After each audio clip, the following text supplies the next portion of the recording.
Hey guys, it's Talia and welcome back to my channel. Today I'm doing something slightly different. It is a story time. Now this has been super highly requested. This title is not clickbait. This did happen. This is 100% true.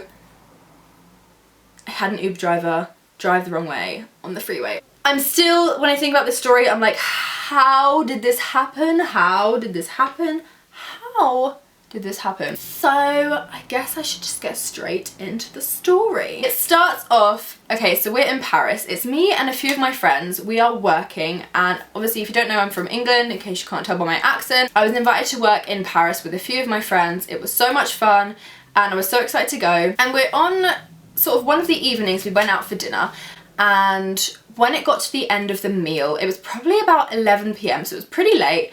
You know, to be finishing dinner, and we thought, how are we going to get back to the apartment that we're staying in? So we decided to call an Uber. Now, first time I'd ever been in an Uber, and I was a little bit skeptical just because I'd heard all these horror stories. Obviously, I'm on YouTube, I watch YouTube videos, and I've seen how many times Uber drivers just do things, and I'm just like, I just would rather not have been in the car when that happened. And so, much to my dismay, we called an Uber.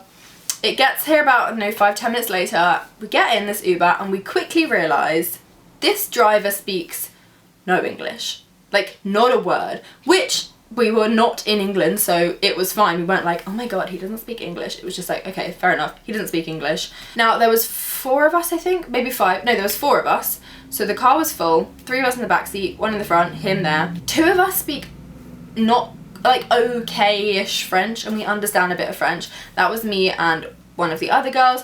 The other girl spoke none, like nothing at all. Really, the French was not good. So we were trying to communicate with this driver, not making it awkward. You know, you don't want to have those awkward drives. And it was just kind of like, it was really funny. We were having a lot of fun, and I was like, this is really calm. This is really fine. But this was like only a few minutes into the drive, and we quickly realized he's not a great driver. He was cutting people up left, right and centre, shouting at people.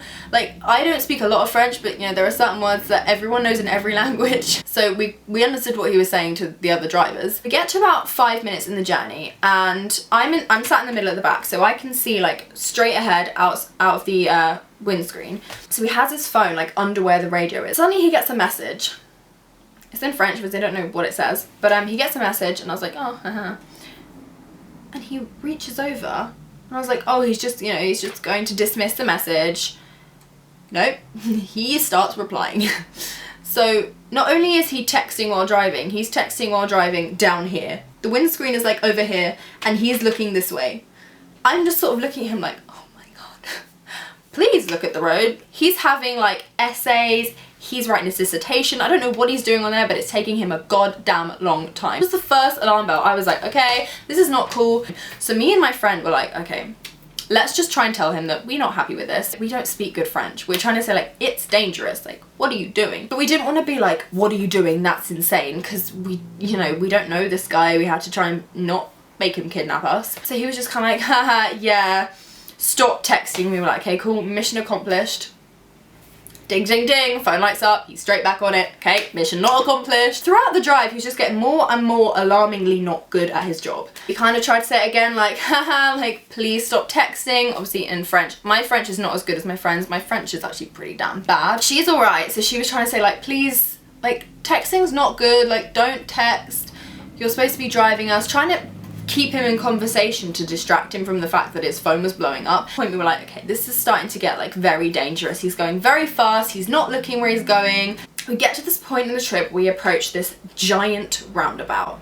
Now, obviously in France, they drive on the opposite side of the road to us in England, so everything's backwards. Everything already just doesn't feel right when someone drives. So we go around the roundabout, and as he goes around this giant roundabout, he's just going, he went round. We were like, okay, cool. He missed his turning. He went round again. Okay, so he's missed it again. He went round again, and again, and again. He must have gone around this roundabout a good 7 or 8 times. I'm not exaggerating. It was ridiculous, and at this point it was just kind of like, what is going on? And he was kind of asking us like, which turn is it? Where are you going? We were like, you have a sat nav in front of you. You literally have satellite navigation in front of your eyes. Use your eyes, see where it's telling you to go, and go. No, he insisted on asking us, the people that don't speak his language, which way to go. So I'm like, I don't know. Look around the car, they're like, I don't know, like, we're not from here. This is not our apartment. This is the apartment we're staying in because we're working here. Like, we don't know how to get back. You should know. We gave you the address, like, use your little app, find your way. So after he realizes we don't know where we're going, he just takes a turn. And this is where it goes downhill. So he takes this turn, and obviously we don't know that it's wrong because everything feels wrong to us. So he just goes 40 miles an hour down this little slip road onto the freeway the wrong way. Oh my goodness. At this point we are freaking out. We're like, what the hell is going on? Like, dude, no, this is not right.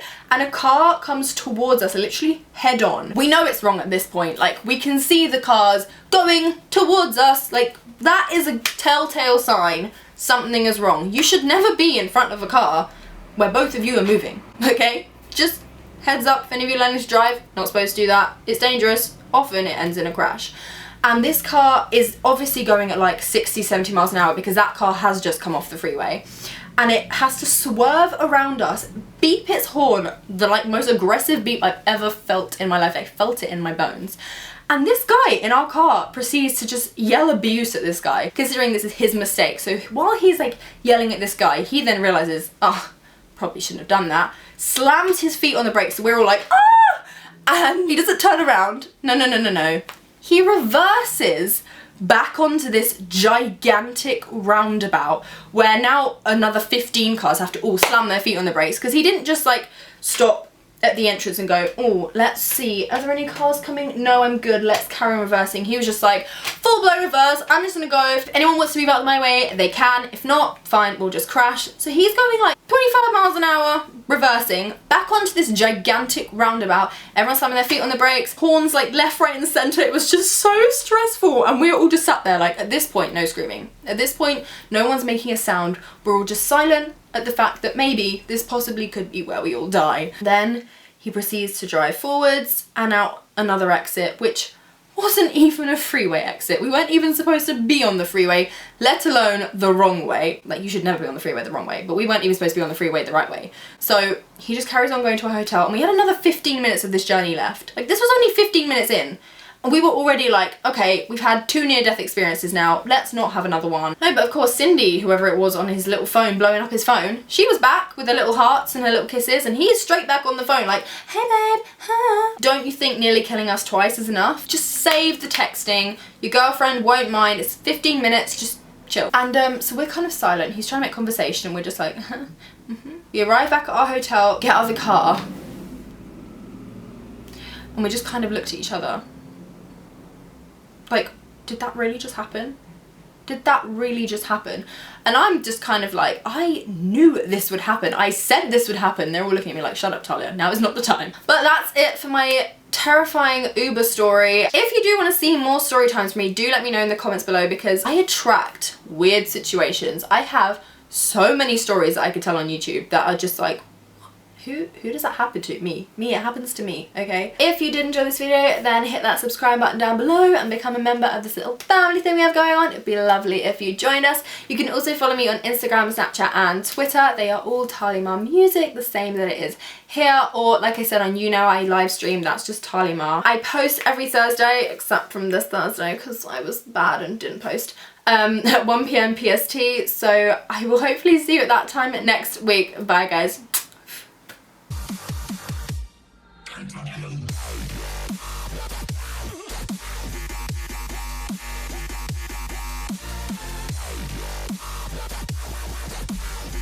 Hey guys, it's Talia and welcome back